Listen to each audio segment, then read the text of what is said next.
Chapter 4 of Allan's Wife. This recording is in the public domain. Allan's Wife by H. Rider Haggard. Chapter 4. The Zulu Impi. After burying the elephant tusks, and having taken careful notes of the bearings and peculiarities of the country, so that I might be able to find the spot again, we proceeded on our journey. For a month or more I trekked along the line which now divides the Orange Free State from Griqualand west to the Transvaal from Bechuanaland. The only difficulties met with were such as are still common to African travellers, occasional want of water, and troubles about crossing sluits and rivers. I remember that I outspanned on the spot where Kimberley now stands, and had to press on again in a hurry because there was no water. I little dreamed then that I should live to see Kimberley a great city producing millions of pounds worth of diamonds annually, and old Indaba Zimbi's magic cannot have been worth so much after all, or he would have told me. I found the country almost entirely depopulated. Not very long before, Mosilatsky, the Lion, Shaka's general, had swept across in his progress towards what is now Matabeleland. His footsteps were evident enough. Time upon time I trekked up to what had evidently been sites of Kaffir kraals. Now the kraals were ashes and piles of tumbled stones, and strewn about among the rank grass were the bones of hundreds of men, women and children, all of whom had kissed the Zulu assegai. I remember that in one of these desolate places I found the skull of a child, in which a ground lark had built its nest. It was the twittering of the young birds inside that first called my attention to it. Shortly after this we met with our second great adventure, a much more serious and tragic one than the first. We were trekking parallel with the Koolong River when a herd of blesbok crossed the track. I fired at one of them and hit it behind. It galloped about 100 yards with the rest of the herd, then lay down. As we were in want of meat, not having met with any game for a few days past, I jumped onto my horse, and, telling Indaba Zimbi that I would overtake the waggons or meet them on the further side of a rise about an hour's trek away, I started after the wounded buck. As soon as I came within 100 yards of it, however, it jumped up and ran away as fast as though it were untouched, only to lie down again at a distance. I followed, thinking that strength would soon fail it. This happened 3 times. On the third occasion it vanished behind a ridge, and though by now I was out of both temper and patience, I thought I might as well ride to the crest and see if I could get a shot at it on the further side. I reached the ridge, which was strewn with stones, looked over it, and saw a Zulu Impi. I rubbed my eyes and looked again. Yes, there was no doubt of it. They were halted about 1,000 yards away, by the water. Some were lying down, some were cooking at fires, others were stalking about with spears and shields in their hands. There might have been 2,000 or more of them in all. While I was wondering, and that with no little uneasiness, what on earth they could have been doing there, suddenly I heard a wild cry to the right and left of me. I glanced first one way, then the other. From either side a great Zulu was bearing down on me, their broad stabbing assegais aloft and black shields in their left hands. The man to the right was about 15 yards away, he to the left was not more than 10. On they came, their fierce eyes almost starting out of their heads, and I felt, with a cold thrill of fear, that in another 3 seconds those broad bangwans might be buried in my vitals. On such occasions we act, I suppose, more from instinct than from anything else. There is no time for thought. At any rate, I dropped the reins and, raising my gun, fired point blank at the left-hand man. The bullet struck him in the middle of his shield, pierced it and passed through him, and over he rolled upon the veldt. I swung round in the saddle. Most happily my horse was accustomed to standing still when I fired from his back. Also he was so surprised that he did not know which way to shy. The other savage was almost on me. His outstretched shield reached the muzzle of my gun as I pulled the trigger of the left barrel. It exploded. The warrior sprung high into the air and fell against my horse dead, his spear passing just in front of my face. Without waiting to reload, or even to look if the main body of the Zulus had seen the death of their 2 scouts, I turned my horse and drove my heels into his sides.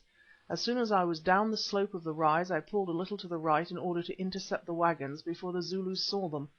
I had not gone 300 yards in this new direction when, to my utter astonishment, I struck a trail marked with waggon wheels and the hoofs of oxen. Of waggons there must have been at least 8 and several hundred cattle.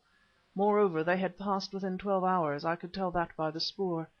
Then I understood.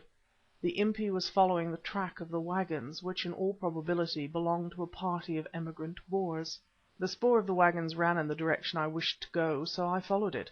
About a mile further on I came to the crest of a rise, and there, about 5 furlongs away, I saw the waggons drawn up in a rough laager upon the banks of the river.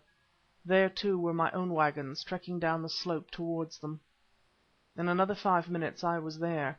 The Boers, for Boers they were standing about outside the little laager watching the approach of my 2 waggons. I called to them and they turned and saw me. The very first man my eyes fell on was a Boer named Hans Botha, whom I had known well years ago in the Cape. He was not a bad specimen of his class, but a very restless person, with a great objection to authority, or, as he expressed it, a love of freedom. He had joined a party of the emigrant Boers some years before, but, as I learned presently, had quarrelled with its leader, and was now trekking away into the wilderness to found a little colony of his own. Poor fellow, it was his last trek. "How do you do, Mynheer Botha?" I said to him in Dutch. The man looked at me, looked again, then, startled out of his Dutch stolidity, cried to his wife, who was seated on the box of the waggon: "Come here, Frau, come. Here is Allan Quatermain, the Englishman, the son of the Predikant. How goes it here, Quatermain, and what is the news down in the Cape yonder?" "I don't know what the news is in the Cape, Hans," I answered solemnly, "but the news here is that there is a Zulu Impi upon your spoor and within 2 miles of the waggons. That I know, for I have just shot 2 of their sentries," and I showed him my empty gun.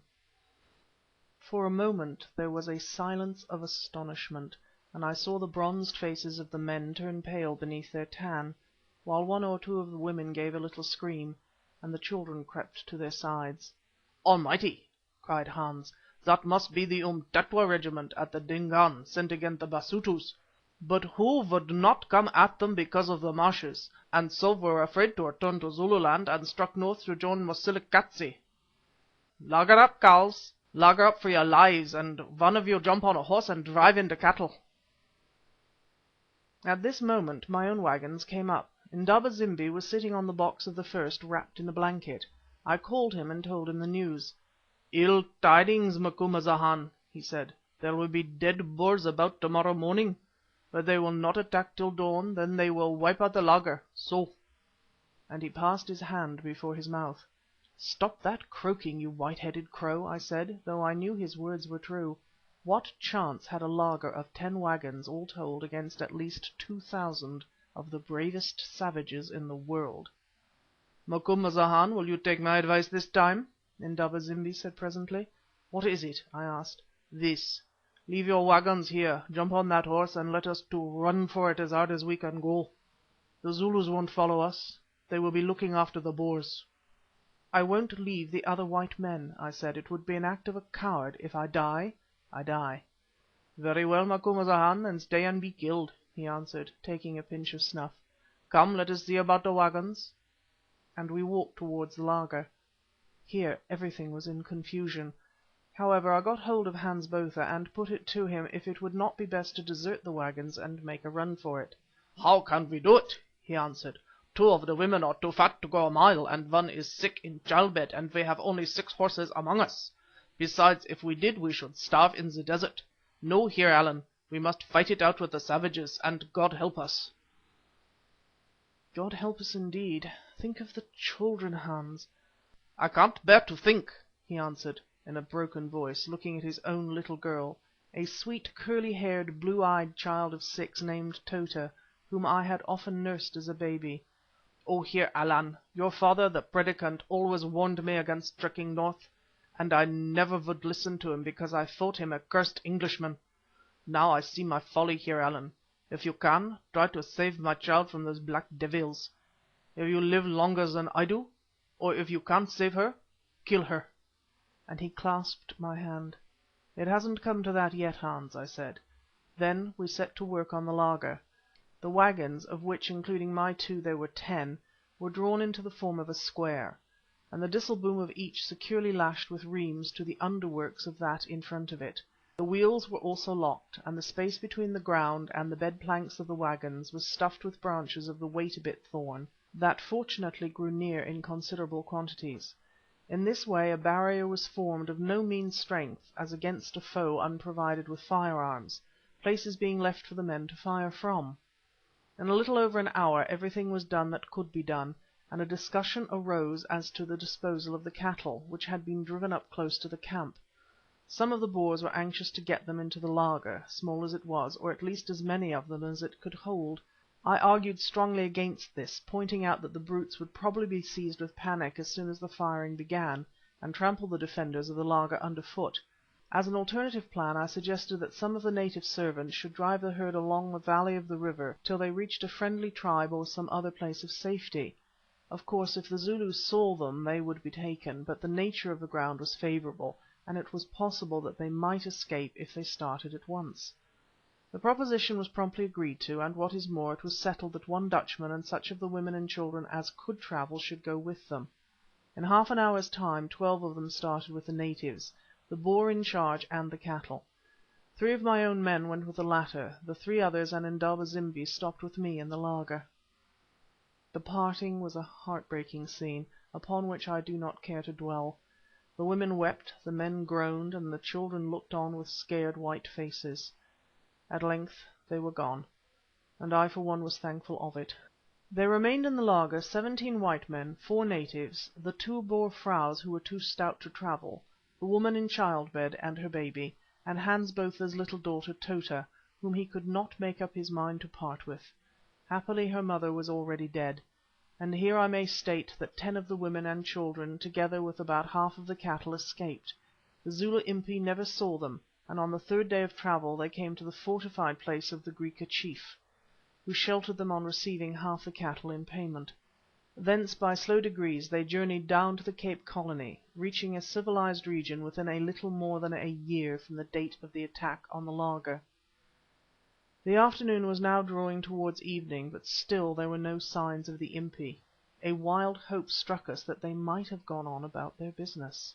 Ever since Indaba zimbi had heard that the regiment was supposed to belong to the Umtetwa tribe, he had, I noticed, been plunged in deep thought. Presently he came to me and volunteered to go out and spy upon their movements. At first Hans Botha was against this idea, saying he was a verdomd swartzel, an accursed black creature, and would betray us. I pointed out that there was nothing to betray. The Zulus must know where the waggons were, but it was important for us to gain information of their movements. So it was agreed that Indaba zimbi should go. I told him this. He nodded his white lock and said, "All right, Macumazahn," and started. I noticed with some surprise, however, that before he did so he went to the waggon and fetched his muti or medicine, which, together with his other magical apparatus, he always carried in a skin bag. I asked him why he did this. He answered that it was to make himself invulnerable against the spears of the Zulus. I did not in the least believe his explanation, for in my heart I was sure that he meant to take the opportunity to make a bolt of it, leaving me to my fate. I did not, however, interfere to prevent this, for I had an affection for the old fellow, and sincerely hoped that he might escape the doom which overshadowed us. So Indaba zimbi sauntered off, and as I looked at his retreating form I thought I should never see it again. But I was mistaken, and little knew that he was risking his life, not for the Boers whom he hated one and all, but for me, whom in his queer way he loved. When he had gone we completed our preparations for defence, strengthening the waggons and the thorns beneath the earth and stones. Then at sunset we ate and drank as heartily as we could under the circumstances, and when we had done, Hans Botha, as head of the party, offered up prayer to God for our preservation. It was a touching sight to see the burly Dutchman, his hat off, his broad face lit up by the last rays of the setting sun, praying aloud in homely, simple language to Him who alone could save us from the spears of a cruel foe. I remember that the last sentence of his prayer was, "Almighty, if we must be killed, save the women and children and my little girl Tota from the accursed Zulus, and do not let us be tortured." I echoed the request very earnestly in my own heart, that I know, for in common with the others I was dreadfully afraid, and it must be admitted, not without reason.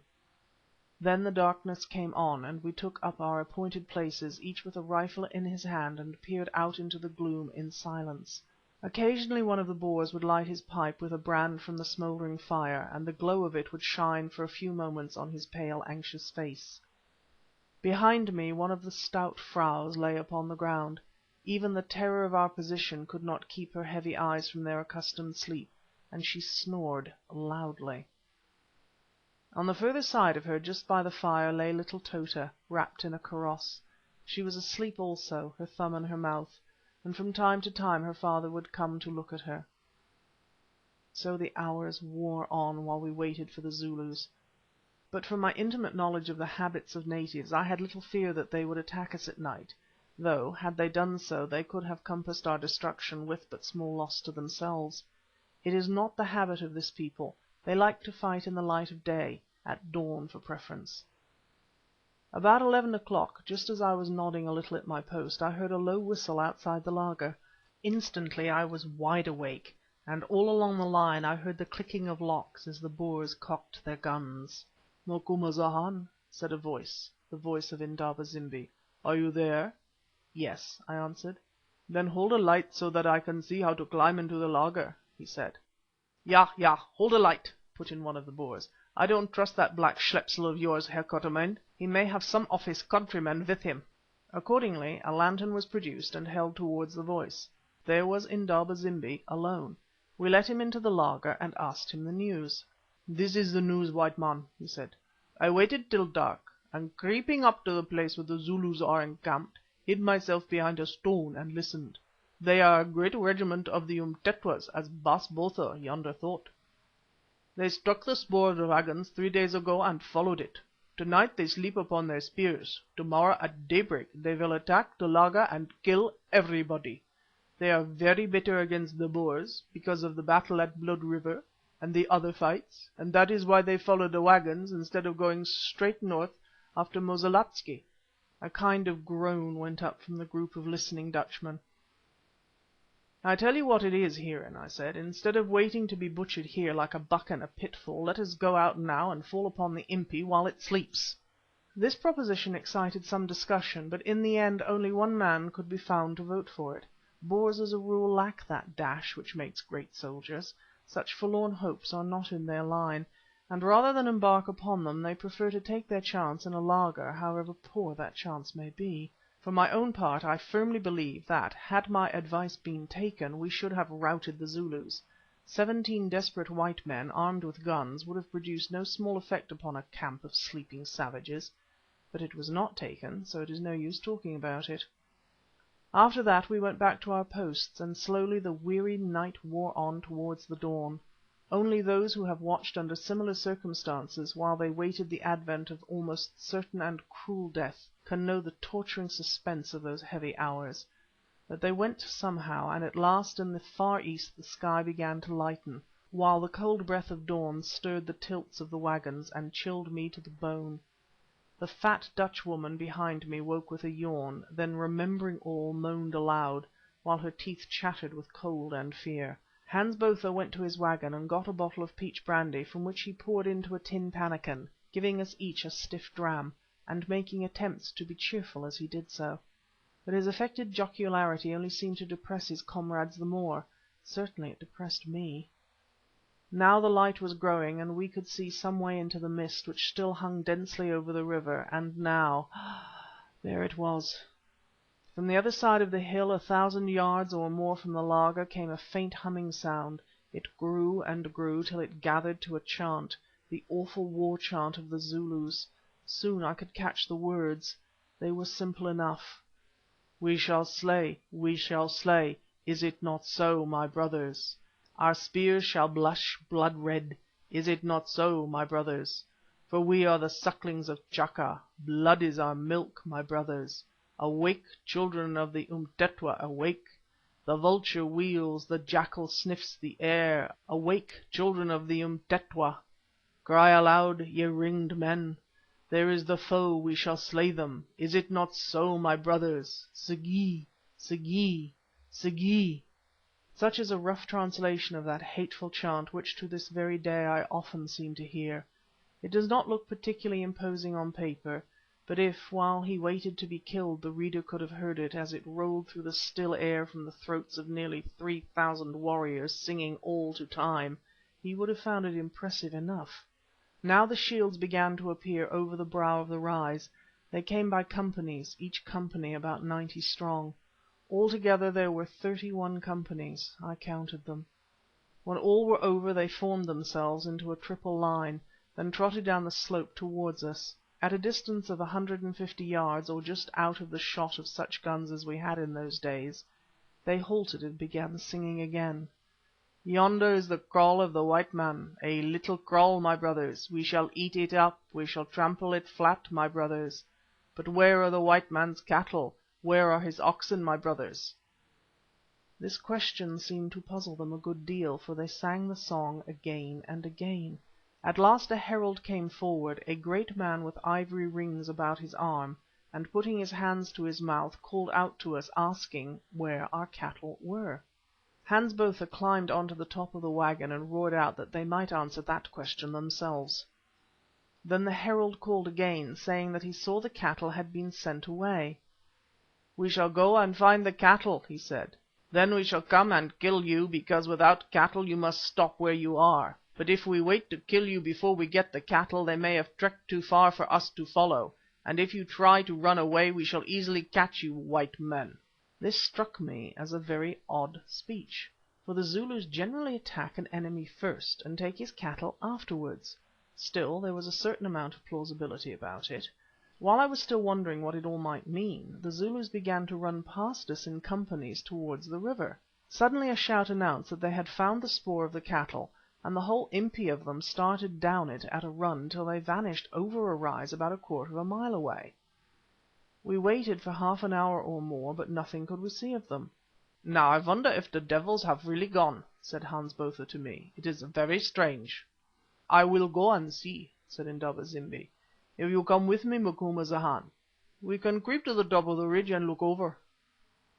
At first I hesitated, but curiosity overcame me. I was young in those days, and weary with suspense. "Very well," I said, "we will go." So we started. I had my elephant gun and ammunition. Indaba zimbi had his medicine bag and an assegai. We crept to the top of the rise like sportsmen stalking a buck. The slope on the other side was strewn with rocks, among which grew bushes and tall grass. "They must have gone down the donga," I said to Indaba zimbi. "I can't see one of them." As I spoke there came a roar of men all round me. From every rock, from every tuft of grass rose a Zulu warrior. Before I could turn, before I could lift a gun, I was seized and thrown.